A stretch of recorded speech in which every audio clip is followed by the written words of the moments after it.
Oscar Wilde, The Picture of Dorian Gray, Part 69. No, I did it myself. The light was too strong on the portrait.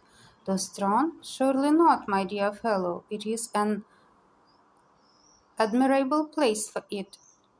Admirable place for it. Let me see it. And Hallward walked towards the corner of the room. A cry of terror broke from Dorian Gray's lips, and he rushed between the painter and the screen. "Basil," he said, looking very pale, "you must not look at it. I don't wish you to." "Not look at my own work? You are not serious." "Why shouldn't I look at it?" exclaimed Hallward, laughing.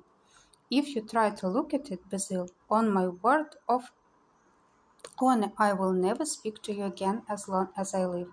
I am quite serious. I don't offer any explanation, and you are not to ask for any. But remember, if you touch this screen, everything is over between us." Hallward was thunderstruck. He looked at Dorian Gray in absolute amazement. He had never seen him like this before.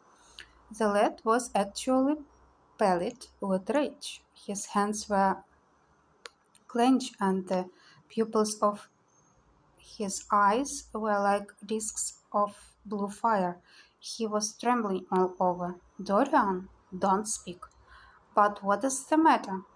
"Of course I won't look at it if you don't want me to," he said rather coldly, turning on his heel and going over towards the window. "But really, it seems rather absurd that I should not see my own work, especially as I am going to exhibit it in Paris in the autumn.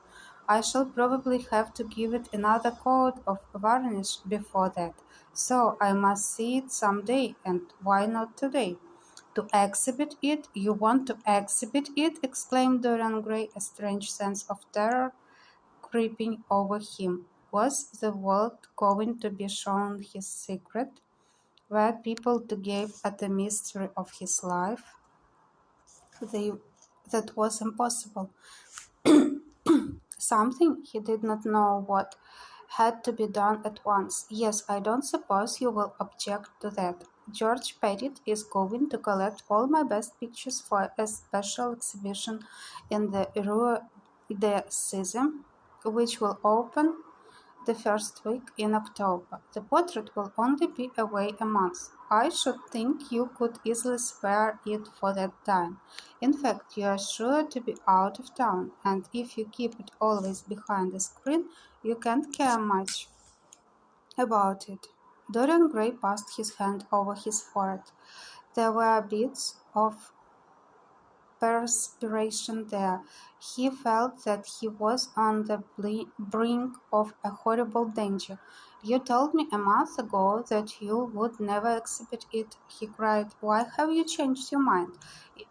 You people who go in for being consistent have just as many moods as others have.